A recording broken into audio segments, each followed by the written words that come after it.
Thank you very much, Alice, for such a beautiful introduction. And it's been such a pleasure to meet you. And yes, we only met a very short while ago, but we clicked and we connected very, very quickly. It's just so amazing to be here today, being a Gibraltarian.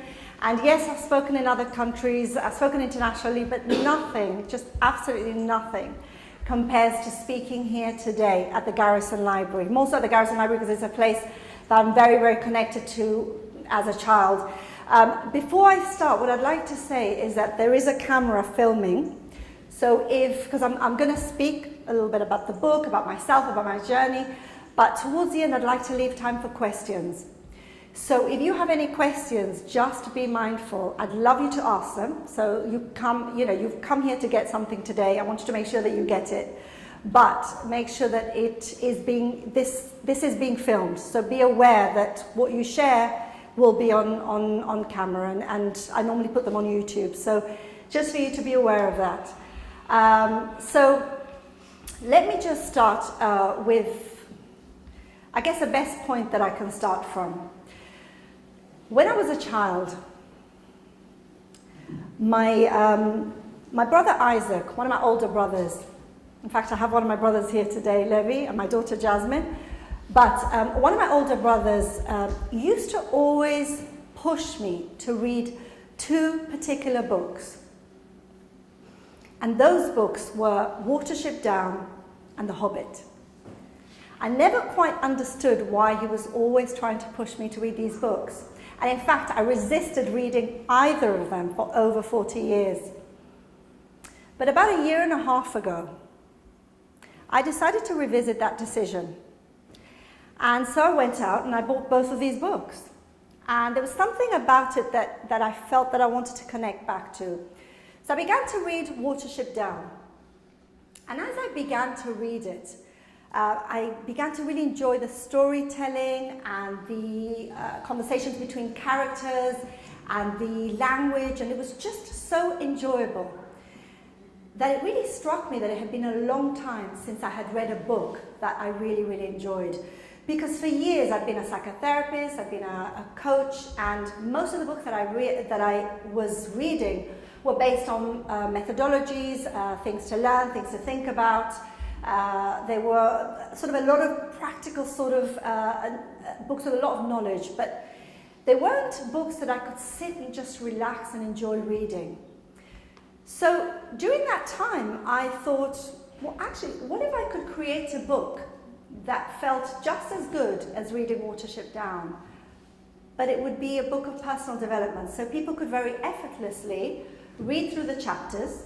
I would create short chapters, and very effortlessly through each story, giving the stories of my clients and myself, they would very effortlessly give insights and ideas, but it was based around storytelling. So that was the first time I thought about writing a book, which became this book, through the first book, Watership Down. The second book, The Hobbit, when I read it, some of you might know the story, you might have watched the movie, and The Hobbit was a hobbit called Bilbo Baggins who came from a very protected town, and he was a very modest hobbit. But he was really the last person anybody would have imagined would set off on a hazardous adventure. But he sets off, and he slays dragons and ogres and monsters and just all a variety of different characters. He also meets some wizards, and then he comes back home to tell his story.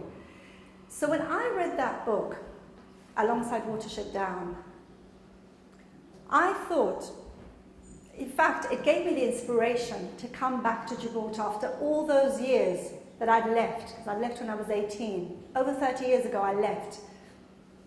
And I had also slain emotional and psychological dragons and monsters. I also met a couple of wizards along the way, but it inspired me to come back and tell my story. So the reason why I'm here today is because those two books that my brother recommended I read when I was 7 years old. A person that probably knew me more than a lot of other people tried to wake me up to the magic of them. I have to thank him, because without him I would probably not be here today presenting my book. So how did I get into writing in the first place? Because in order to write a book, you have to be writing and you have to be some sort of a writer. So about 3.5 years ago, I was just come out of a divorce, and I'd gone through a pretty difficult time, and I will talk about that a little bit later on. But I was going through a very difficult time, and my divorce had just gone through, and I was feeling a little lost, and professionally I was looking how I was going to move forward, and personally as well, and I decided just randomly to book a ticket to Morocco. It was a random thought. I thought, well, I'm going to go there for a couple of days, perhaps relax for a little bit, and then come back. Maybe it'll give me a little bit of clarity. So I got to Morocco, and just being back there, I mean, much as I loved Gibraltar, I also loved the times that we spent in Morocco as a child. You know, the hustle, the bustle, the noise, the smells, the sounds, just everything. And I felt myself come back to myself. I felt myself become sort of unleashed and back to who I was. And one of the last days that I was there, I decided to go up to the Atlas Mountains and took a jeep there with a few people, got to the top of the Atlas Mountains, and I decided to take a walk, as I always did. I'm always off there exploring, trying to discover. I just go off on my own. And I went off for a walk. And while I was standing at the top of the mountain, beautiful views, a couple of goats alongside me, trees on the other side, peace, bliss, quiet, silence. It was just beautiful. I suddenly heard a voice. And I'm sure this voice came from within me. And this voice said, Michelle, you need to start publishing your writing.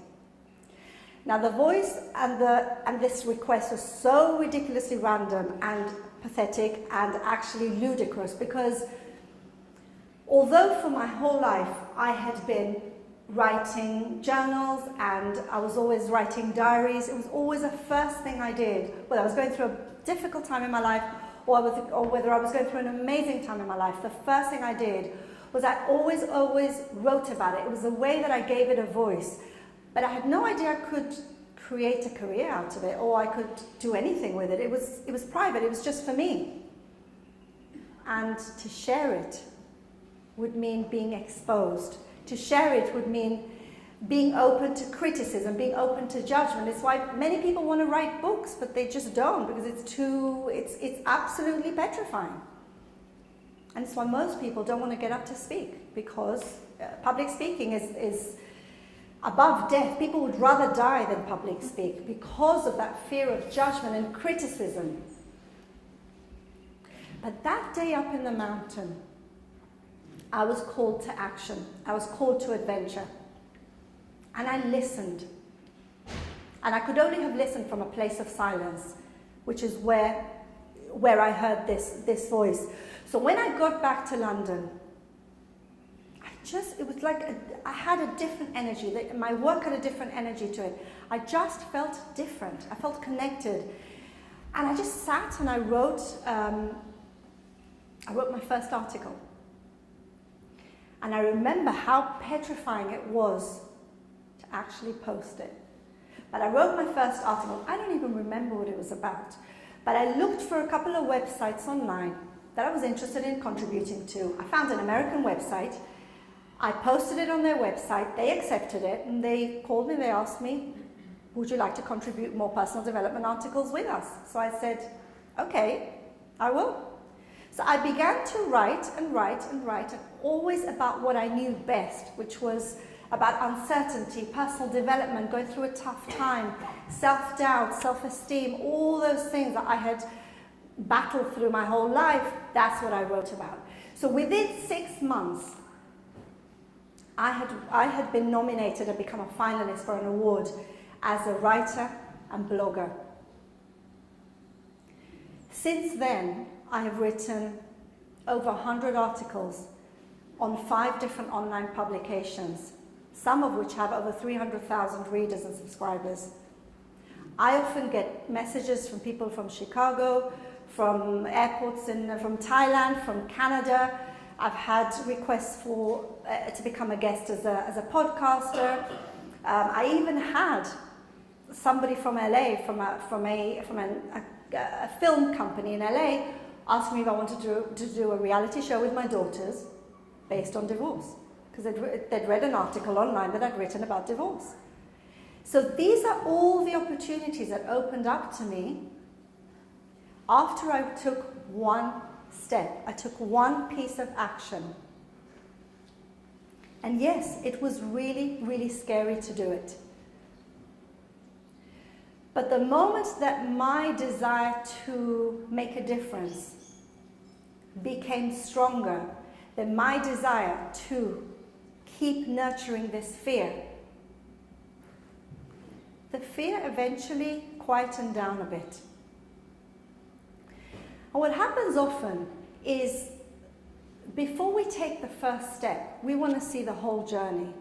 We want to know what the destination is going to look like. We want to get it as perfect as possible. We want to do all the programs and learning, and we want to get everything perfect. But sometimes there's just a real freedom in just going, taking one step at a time, and seeing what evolves. When you look at your life, things that you might be scared to go into, certain steps or actions that you might be scared to go for.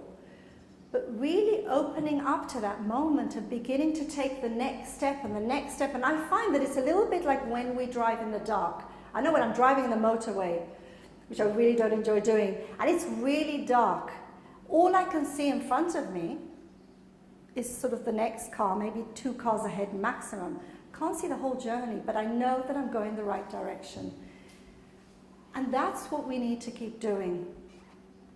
And that's very much about looking inside, and my real connection to looking inside, because what tends to happen instead is, rather than looking inward and seeing what we want to create and taking those actions, is we look outside of us.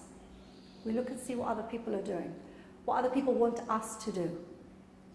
And then we measure ourselves based on who they are and what they're about, rather than looking inside and really connecting to that potential and that well-being and all the amazing things that most of the potential that we haven't even accessed yet. I know I still have huge amounts that I still haven't accessed yet, but I'm getting there. So that's how I got into writing, but in a way it was led through a philosophy that I began to have. And that came from 6 years ago. 2012, I stepped out of the life that I had with my daughters, and as a result, I lost everything, including my home, which completely shook my world. Now, the interesting thing about that was, scary, petrifying though it was, there was a great freedom to that as well. But during that time, having lost what I did, I had to really look at my philosophy of life, which was, I always used to think, my well-being and my security is tied up in what I have, in what I own, in the marriage, the partner, the wealth, the property, what I own is really what I felt was tied up in my security and well-being. But when I lost it all, I had to ask myself a very, very important question. If I'm not defined by these things anymore, then who am I? If I'm not defined by all these externals I thought defined my life,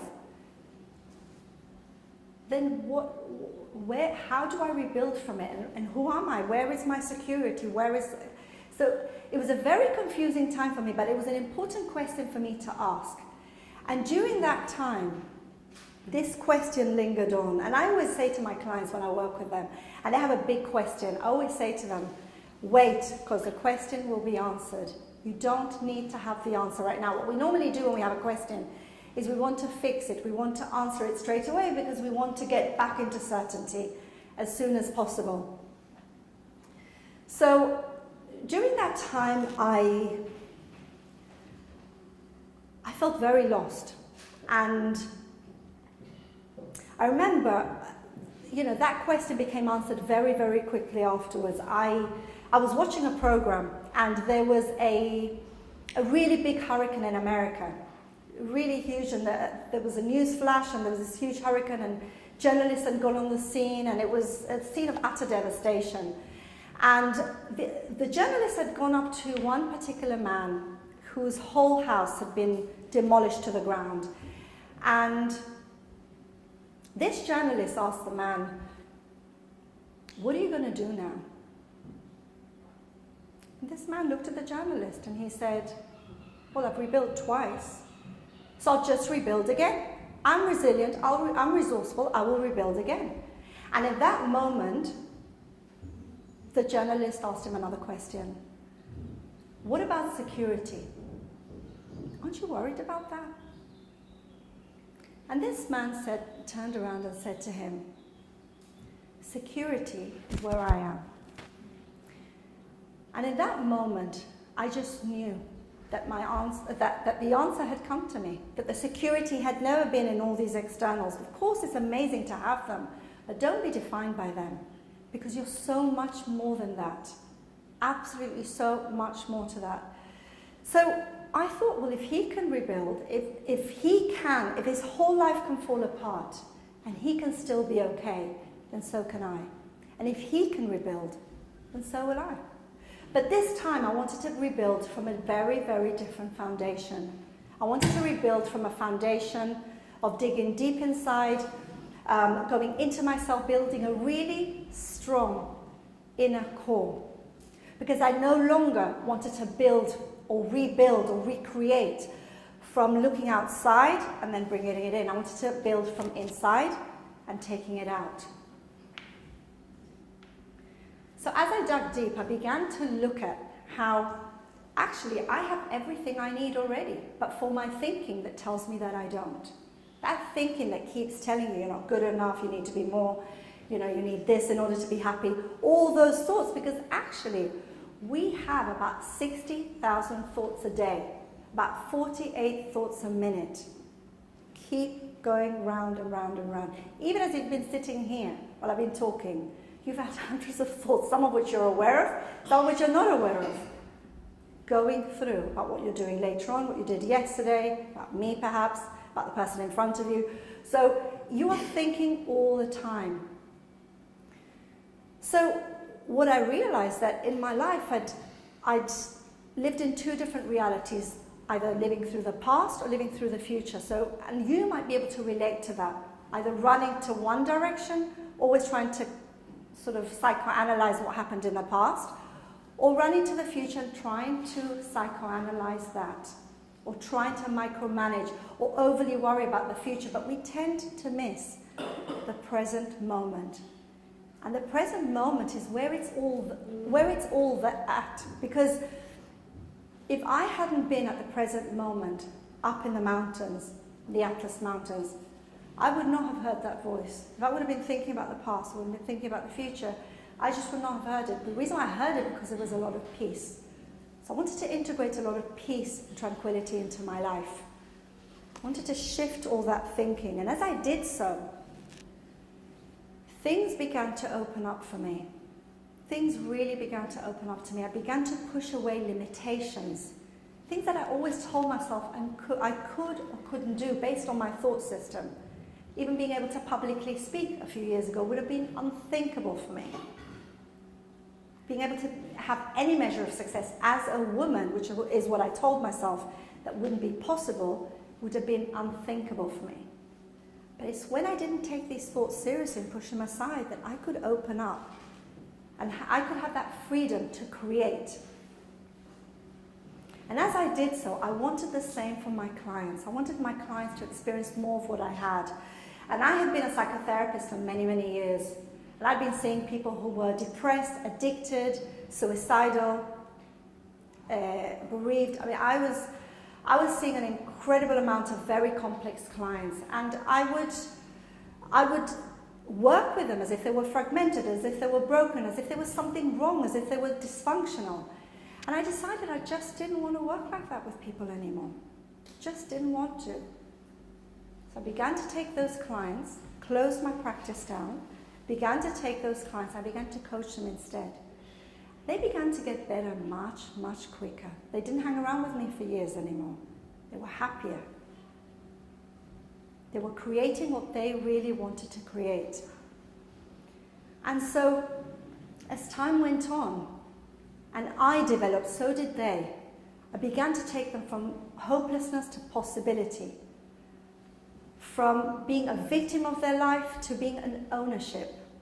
From being reactive to life to being creative. And as they expanded, it was just incredible to see. It was just incredible to see. As they dipped inside, it was absolutely amazing. And what I look at is I look at my life and I look at the roller coaster that I've had over the past 20 years, if not more. And I'm so grateful for it. I'm really, really grateful for it. But you don't have to go through a roller coaster. You can access what you have already. You can access looking inside, connecting to who you are, picking up on those strengths and those capabilities that only you have. And so what I wanted to do is I wanted to, before I leave it open for questions, I wanted to finish off with the following. People always say that there is one book that changes their life. Maybe the book that they've read and it has been life-changing for them, but there is one book that will really, really change your life. And that is the book that you write and the book that you just own. And for me, it was a game changer. Writing my book, owning my words and owning my truth was an absolute game changer for me. And I want to encourage you to do the same. Not necessarily write a book, you don't have to do that. But you can own your words, own your truth, own who you are. Find those strengths, those capabilities, that potential, and share it with others, however you choose to do so. Thank you.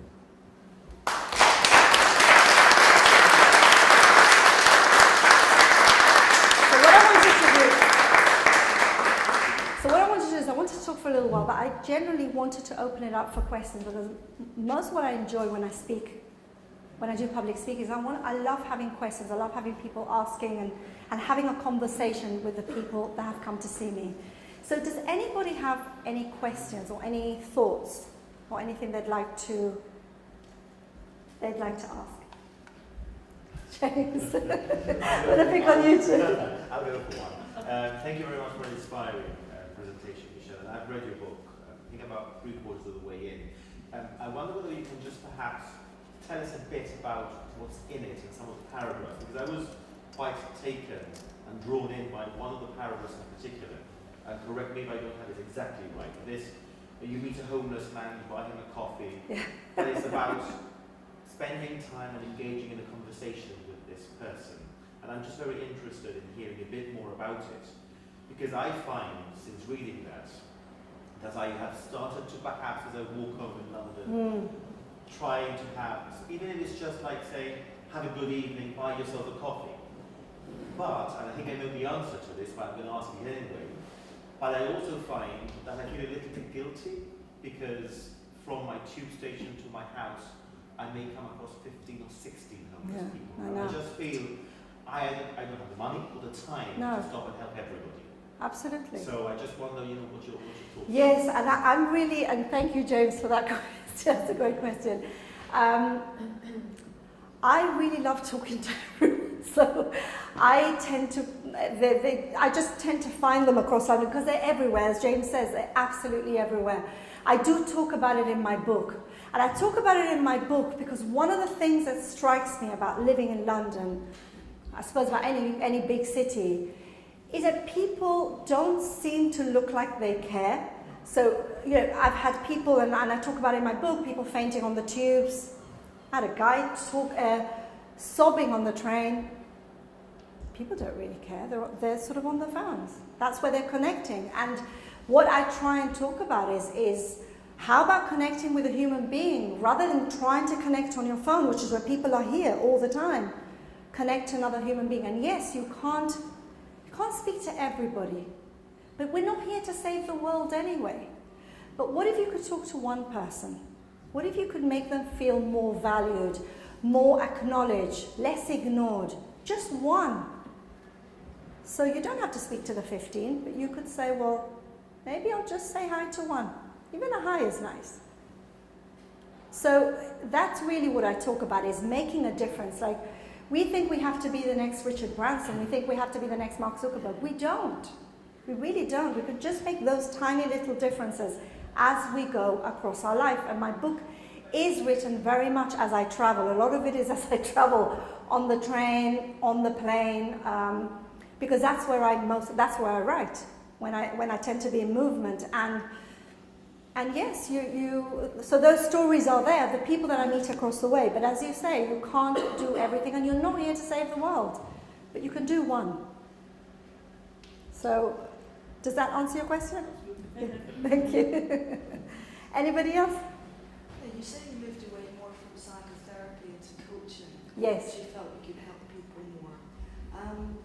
Also, the other thing as well is that you said you wrote for a lot of online publications. What type of publications have you written for? Thrive Global, The Starter, Medium, personalgrowth.com, divorcemoms.com.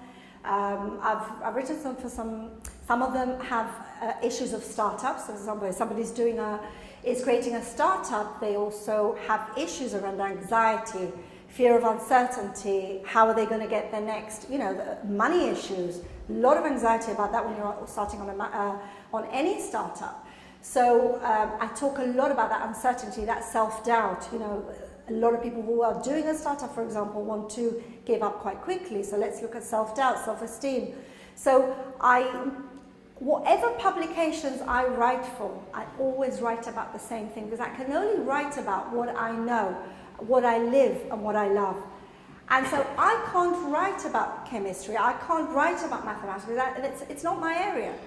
But I can write about what I've lived and what I've experienced, and if it connects with another person, or inspires them, or makes them feel less alone, then I've done my job, basically. But yeah, those are the publications that I write for. And how did you support yourself when your marriage split up? I don't know your background, but you obviously live in London now. You live between London and here. But yes. You were trained as a psychotherapist? I was still working as a psychotherapist. I was still taking clients. Right. I was still doing. That's how you supported yourself. Yeah. I was doing some work for agencies. I was also a clinical supervisor, so I clinically supervised other therapists. So I would do agency work and work in organizations and clinically supervise their therapists, and that's how I would support myself. And it was enough. It was fine, and it allowed me to build on what I was doing on the side as well. Does that answer your question? Anybody else? Yeah, Michelle, you write in your book, I'll read this out. Some time ago, I found myself in the midst of decision making, and all that happens when others don't share my views. In fact, in the thick of all the changes that take place within us, we face opposition. Yes. What would be your advice of that opposition? Because we all face opposition.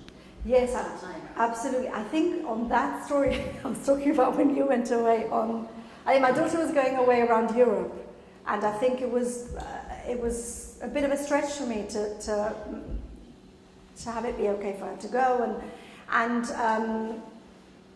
when you face opposition, again, it's about having a little bit of silent time, asking yourself, what do I really want? I think people are always a bit guilty to ask about what they want. It's almost like it's been seen as something somewhat selfish, self-centered, but it isn't. It's purely asking, what do I want?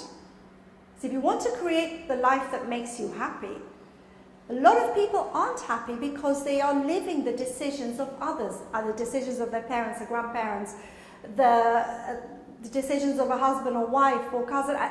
They're living somebody else's decisions, so they're not happy, they're not connected to the life they truly need to be living. So I've lived a life where I have been in that place, but I live a life now where I create what I want, and I ask myself what I want, and I see the difference in how much happier I am. So, when you have a position, I think, that there's that issue of people pleasing, which is always very, very scary. Again, criticism, people please. Nobody wants to upset anybody else. So, the question is again to ask yourself, what do I want? What serves me in this moment? It doesn't matter what they want. What they want or what they need is based on their assumptions, their thoughts, their beliefs. It's not mine. But I've had years of working in this way. So I think that the first thing is to ask yourself, what do I want? What will serve me to create the life that I want to create? And it might mean upsetting some people. But there's ways of not upsetting them. There's ways of... But again, it's done slowly. It's like not speaking to 15 homeless people at a time. You just have to speak to one. You can very slowly begin to put perhaps those things in place where you start to command what you want to create. A little bit at a time. Inspiration as well, just to see that you had so many things in your life, your divorce, all your clients being all the time so much down, and so many things happen to them. So you can actually choose, I want to be happier, or I want to go with the same people that suffer so much. So I think that's really inspired me personally very much, and I'm really happy that I'm presenting this talk, because I wish that all of us, we could actually make the right decision and just to think, no, I'm here once in a lifetime, this is my journey, and I deserve much better.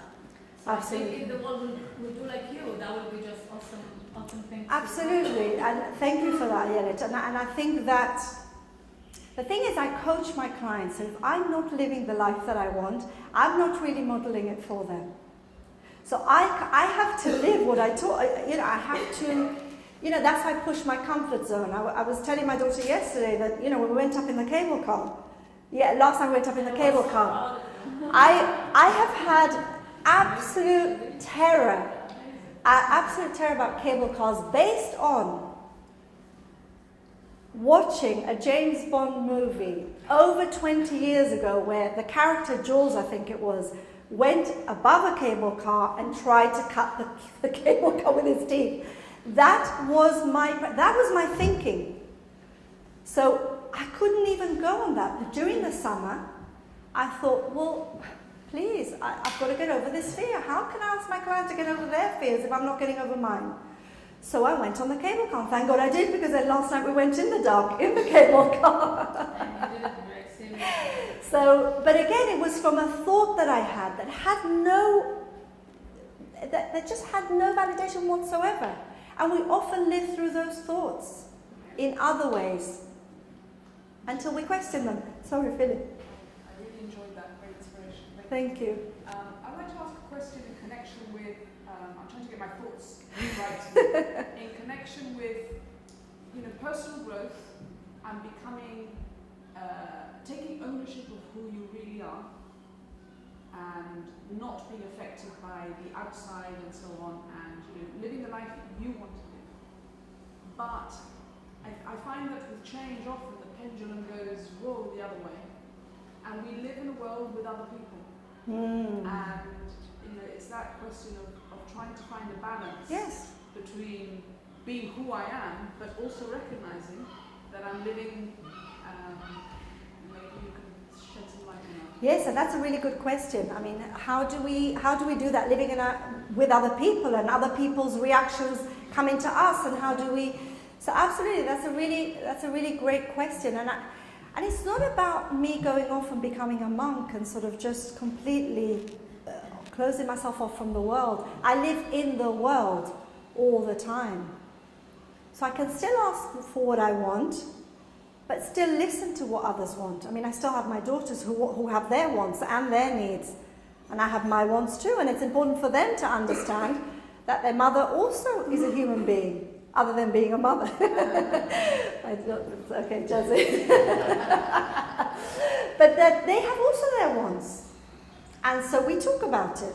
and I hear them and they hear me. And so I think it's how we put those wants out there and how we merge with the rest of society, that it's not only what I want and I'm not, I'm not going to take on what you have, but you also have to listen. You have to be in conversation with. You have to be in curiosity. You have to explore. Why does that person want this from me? I'm going to explore that. I'm going to get in conversation with rather than removing yourself from. Jimmy.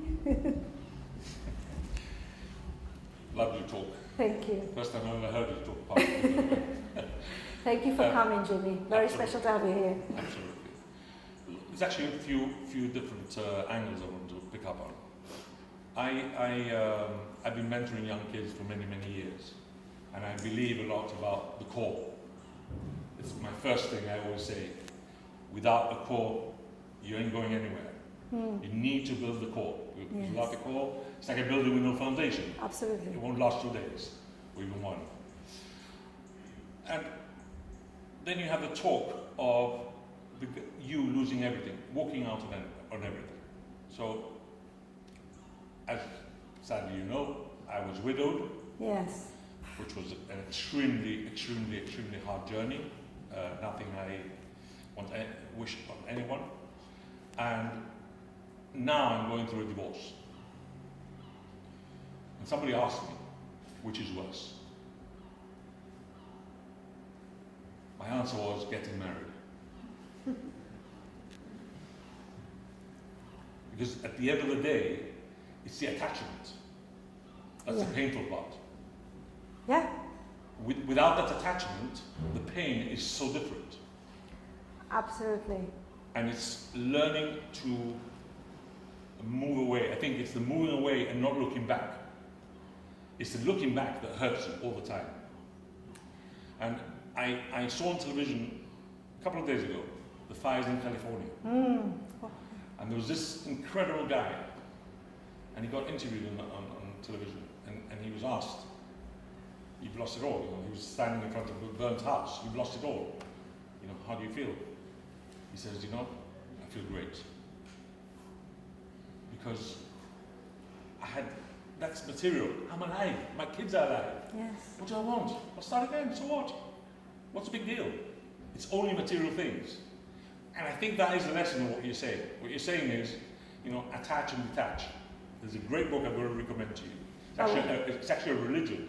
It's an Indian religion, which I've been reading on.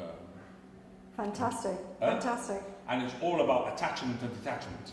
Absolutely. And I think, I think we would be a piece of stone not to feel attached to something. We're going to feel attached because that shows us a level of connection you had to that situation. So you're going to feel attached. It's very normal that the detachment, even animals, you should watch. I'm passionate about animals and I watch a lot of animal programs, and you should see the grief process and the detachment and the attachment between animals, elephants, tigers, unbelievable, their habits with grief and attachment, detachment. So absolutely, we would be pieces of stone if we didn't feel something. But I don't think that feeling is bad. I think it's the relationship that we need to have to pain doesn't have to make us fall apart. It can just mean that you're in pain because of the level of the attachment that you had. And so we have it. For me personally, it was very unbelievably painful for me to walk out of what I had. Unbelievably painful. But I remember, I think it was a day or two later, walking out, and we had nowhere to live. So we had nothing. I had a huge property, just had it all basically, and we had nowhere to live. But I remember just the amazing freedom that came with it. I don't have to keep to anybody's expectations anymore. I don't have to please anyone anymore. I don't really care what people think anymore because I've done what served me. And I've done what served me and my daughters, and that's what matters. And we're together. I don't really care where we live. I don't really care where we end up. I ended up with very, very, very little possessions. With a suitcase, I think. With a suitcase or two, I think we had. We had nothing for about 6 or 7 months. That's what I lived on. And it made me realize how much trash we accumulate. Emotionally, psychologically, and physically. How much trash we hold on to that we don't need. That we really don't need. But I get your point about detachment and attachment, and there is a freedom in it. But I think that when I look at the past, it's not really painful anymore, because I know that I would not be where I am today had I not been there. So it was part of this journey, and so I am exactly where I need to be.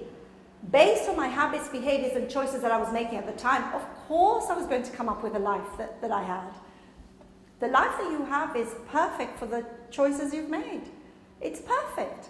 So I know, and I talk about that in my book, that you are, I mean, one of my chapters when I talk about going to Morocco, and I think I called it Losing Your Way Without Losing Your Mind, and I talk about it, and that you really are exactly where you need to be. You have an internal compass almost. And it kind of, if only you listen to it, it'll dictate, and the pain will dictate also where you need to go, and you need to also grieve it. You need to also grieve something that's gone, and it's tremendously painful for you in some ways, for me in other ways, because we both had to rebuild in different ways. But there's a freedom in knowing that you can rebuild. That in itself, like that man that you were saying on with the California wildfires, that he knows he can rebuild, that he knows that his life isn't determined by his possessions. Oh my God, that's like the best freedom ever. Best freedom. So, does that, I mean, I don't know if there was a question behind that, but does that feel... Yeah, thank you. That was great. Thank you for sharing that, actually. Michelle. Ken. When you were at that lowest point in your life, what dragon did you have to slay to start coming back up again? They were huge. The dragons, monsters, and in 3D. If you could identify one thing that was your greatest obstacle. My greatest internal obstacle in coming out of the situation, or what was timing. Just time. Everything takes so much time. Yeah, timing is important actually, but I think that I was always scared about what people would think of me. I think that was the biggest fear I had. And I also didn't want to let my daughters down. I mean, I'd already, we had already been through other roller coasters beforehand.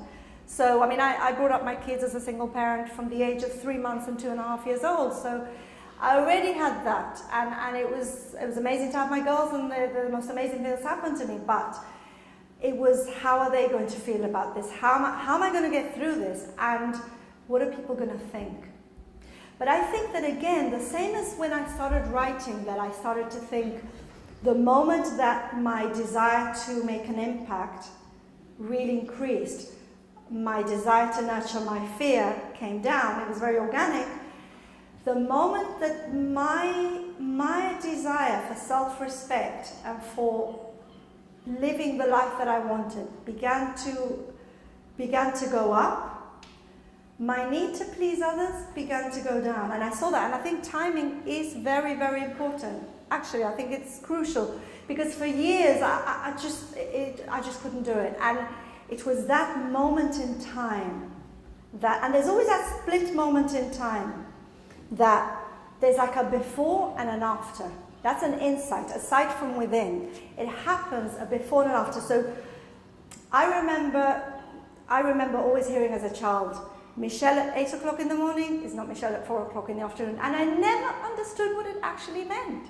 What does that really mean? But as I lived through this, I realized it was actually right, because you might be a certain person at 8 o'clock in the morning, but something suddenly shifts in your world. Somebody suddenly says something happens and it shakes you. You then are no longer that person anymore, and you now are making a decision from a very different place. And that's what happened to me. And I've been moving towards that direction since then. Absolutely. So does that answer your question? Phyllis used the metaphor of the pendulum. Yes, And it's a great one. It's a great metaphor because it relates to, you know, where is the pendulum in relation to how much I want to fit in. How Yes. much I am concerned about what people are going to think of me. Absolutely. Where is it? Absolutely. And you're so right. And you know, it's, I don't know if I said this before, but over all the years I've been working in personal development, therapy and coaching, I have coached or given therapy to people who are refugees and asylum seekers, all the way to successful CEOs and everything in between. And I can say to you that the refugee asylum seeker and the CEO want exactly the same. When you peel away all the layers of nonsense stories, all the layers, they all want the same. In fact, every single human being wants the same. Love, connection, and a sense of belonging. We want to belong to a group. That's why we're part of a community. That's why we belong to things. We never want to be that person that's out, that's on the outskirts of something. Probably it starts off in childhood. We never want to be in the playground on the outskirts of the play, of you know, the school team. We always want to belong. That's a very important trait as a human being. And I think that when you make a decision which might mean you're now in the outskirts or you now don't belong, it's absolutely petrifying. But then you make it and then it's okay. So I don't belong. Maybe I don't need to belong. Yeah, what you have to give up Yeah. in order to be where you want to be. Absolutely. And I think now, well, who cares if I belong or not? Let me just live my truth and let me just be happy. I don't care about belonging to anything. I care a lot. But the thing is, I care a lot more about people than I used to, but I don't really care whether people approve of what I do or not. That's where it's changed. But I care far more. I have more energy to give to what I'm interested in and what connects me. Does anybody want to ask anything else? Yeah, I want to take it to the issue of the question of fear, of failure, the fear of failure. Because we live in a culture now where we can't fail. Children are almost taught not to fail. Where does that come into all this? And it's so wrong. Honestly, I think some of the schools should be abolished. I can't bear it. I really can't bear it. Failure is where we learn. Failure is where I learned. Failure doesn't have to be bad. So you fail, it's uncomfortable, it's painful, it's not nice. But then you have to ask yourself, what is this teaching me about what I'm doing? What is this teaching me about life? What do I need to learn from this? Rather than, I'm a failure, there's something wrong, I'm wrong, I need to be different, I need to be more like him, her, the other person. So failure is really our own barometer in a way of what we need to be doing. I don't really know who sets that measuring tape, to be honest. I think it really depends on culture, because if you go into America and you fail, it's like, Yeah. oh no, big X. But if you go to Israel and one day, I hope you come with us to Israel, but you understand that one of the things that all the delegates actually learn is you are allowed to fail, and the chances of you to get investment from investor is actually if you fail already once or twice, and if you didn't fail, so your chances are actually almost zero. Just to let you know. Fantastic. So failure, so can you see? It depends on the culture. Can you see? It's not set in stone failure, it is cultural. So they have a mindset, in Israel they have a mindset that failure isn't bad. But for you, you might think that perhaps in this, I don't know, in this culture, failure is bad. And in the modern day society. In the modern day, exactly. Children are taught. Exactly, but what does that do to their decision making? Huge stress. When I first started working, when I first qualified as a psychotherapist, I used to project manage therapy services in school. And the children were in the most stressful. I mean, I used to work with children on all sort of different levels, and the stress was just horrific. Making a decision was paralyzing, whereas a decision should be sort of neutral. So if I make this decision and it goes wrong, it's not kind of wrong. It'll just take me another road, and then I can always backtrack. It's like sometimes you are in the car, now I've got my sat-nav on, and sometimes the sat-nav kind of diverts me because I've taken the wrong path and will divert me somewhere else. It might still take me to the same destination, sometimes even a better destination. So I saw my life as a failure a few years ago because of the destination that I kept thinking that I had to have. When I let go of that, actually the destination is much better, but I just let go. And so, you know, and I think that the feeling it's going to be a failure puts a huge amount of pressure that we need to get it right, that the decision that we make has to be perfect. So we deliberate, we overthink, we go backwards and forwards, has to be right, has to be, or else doomed to failure. But if we have the mindset that it's fine, that it's neutral, that if it doesn't go as we want to, we can reroute. We are resourceful, we are resilient. We can reroute and restart anew and rebuild and recreate. It's possible. Does that answer your question? I'm just fearful all the time. How much time have we got? One more question, guys. Has anybody got one more question? I actually think, just to add to what you just said, Thank you. I think failure in my eyes, like you're saying, are the seeds to success. Yeah, they can be. Because if you don't fail, how are you going to learn? Exactly. And it yes, Jimmy, and I think that failing just gives you this backbone. You've got You've got to go to the core, and then you've got to rebuild, and then you've got to face what's happened, and then you've got to. It gives you this inner core, this inner strength, and absolutely, it really, really does. So failure doesn't have to be bad. We can just rename it something else. I often, when I work with my clients, ask them to change the language a little bit. What if we didn't have to use the word failure? We could use a different word. It doesn't feel as paralyzing, as scary.